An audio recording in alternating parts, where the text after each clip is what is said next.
An explosive press conference here in Torrance, California, here with Conor McGregor. And Conor, a lot of people have sat in that seat that Nate Diaz sat in today. How do you think he handled it? You've said that people have shrank when they've been put in that McGregor bubble. How did Diaz respond to it? The same, and he kept, I felt he shrank as well. He maybe put it up a little bit better than many, but I still feel he shrank. He kept looking to Nick. I was almost talking to Nick more than I was talking to Nate. So, but whatever. This is nothing. The fight is March 5th, 10 days.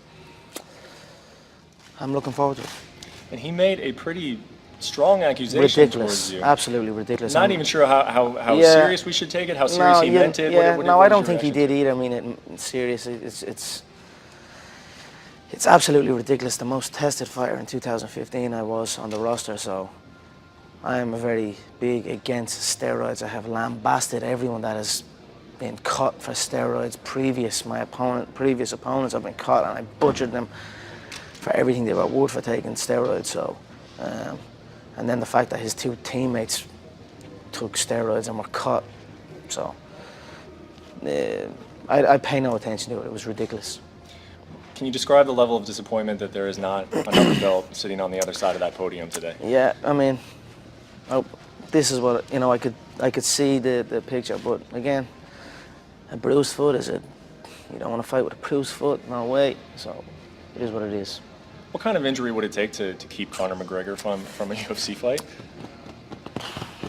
There are true injuries. Let's get that right. There are true injuries that can hamper you, but I don't know. I've yet to find one. I've yet to find one. Answer this question. Conor McGregor fights for the 100 and blank belt first. 45, 55, 70. Give an answer to that. Well, I don't know. It doesn't matter. Conor McGregor fights, and that's it. That's all you need to know. That's all I need to know. The fans need to know, and that's all the UFC executives need to know. And that's why they high-five each other every time. And as long as the real draw is still on the card. Well, you call yourself Mystic Mac. You've already given a prediction, first-round knockout. But you go further than predictions. You describe the exact sequences that lead to them. Yeah. So what is going to happen on March 5th with Nate Diaz? He's a hit-and-pull fighter. He hits, pulls, and then plods as well. I just think he's too predictable in everything he does. He's in a set pattern, and he neglects other disciplines, and it's hampered them. It's hampered the Diaz brothers' progression as a martial artist. So I feel his body will be ripped to shreds. It's a soft frame. I feel the left uppercut will be a nice one. The long range is an illusion. I feel my left uppercut will ping him clean.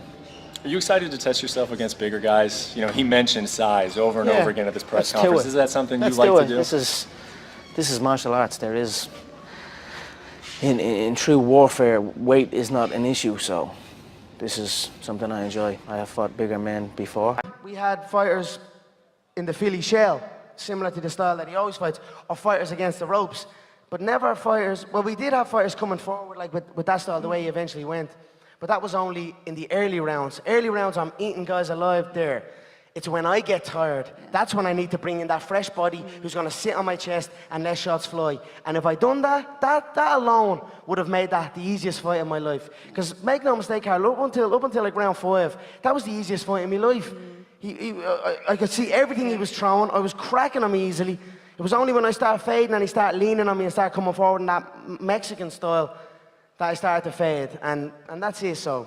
That's what I would do differently. I'd have people come pressure me when I'm tired instead of early. So. Well, you're always pushing the boundaries with the training and the techniques that you're using. You're at the UFC High Performance Center. We saw you sort of running underwater on treadmills, doing all this crazy stuff. Is there anything from this training camp that you can take into your UFC training camps now, sort of new skills that you learn? I built an incredible engine. Make no mistake about that. Although 30 minutes is, I went 25 minutes, I got into the best shape of my life. So I'm just going to keep going with it. And then also know that, like in this camp, it was like round 1 to 8 was the fight.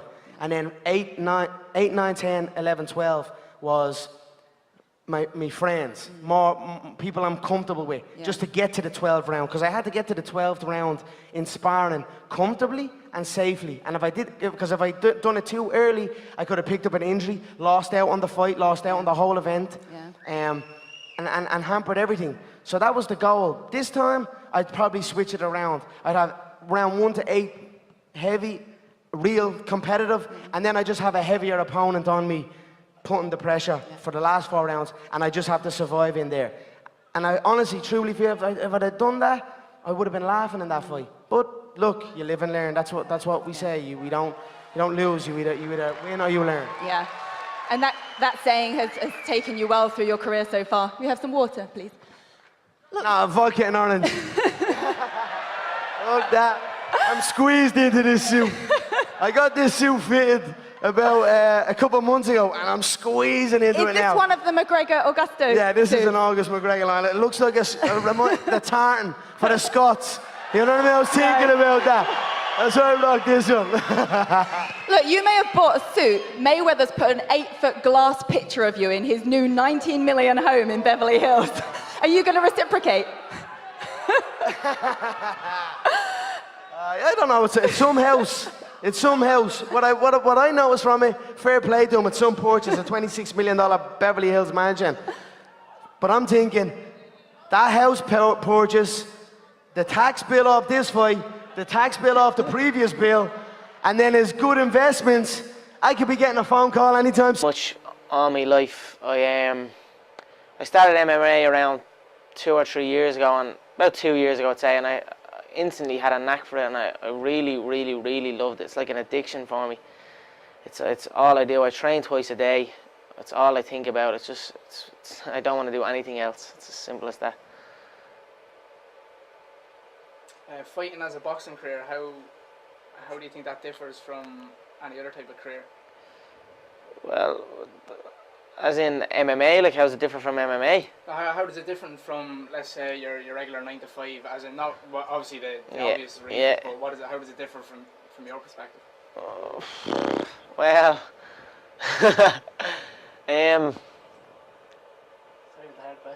that's a really hard question, isn't it? Well, statistically. How does it differ? Jesus. Well, it differs.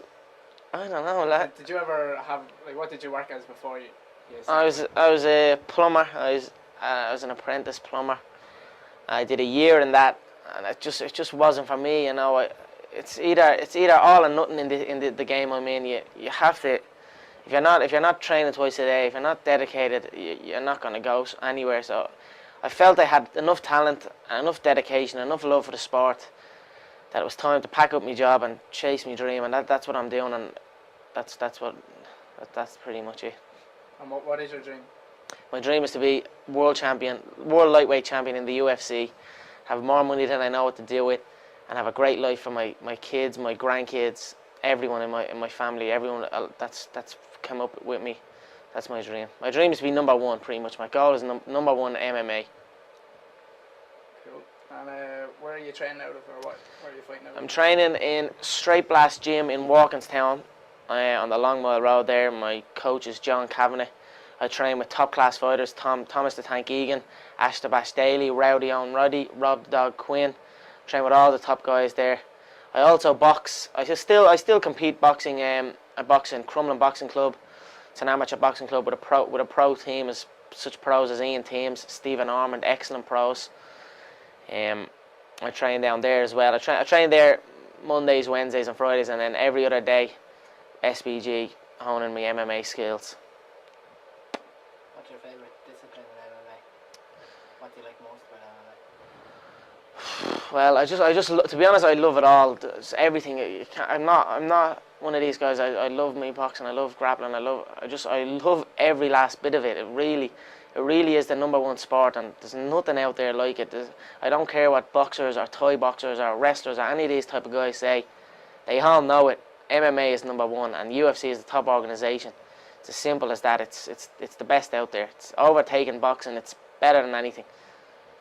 What would it mean to you to live your dream and fight in the UFC? Words can't even describe that. I'm training so hard. My game is coming along I will be where I want to be. I'm 100% confident that I will make it to the top. I have the skills, I have the dedication, and it's something I really, really want. So words can't even describe, but it will happen, and I'll let you know when it happens. With the year 2008 just about out, looking back on your fighting career and your training, how has it been for you? The start of the year was my first year full-time training. I started full-time training in January, I'd say, training twice a day, every day. My preparation for fights has been great. My game has come along. My ground game is unbelievable. It's from where I was at the start of the year to where I am now is really is something how much I've come along, and it just goes to show that hard work and dedication really does pay off. The year has gone great. I've established myself as one of the top contenders in Ireland.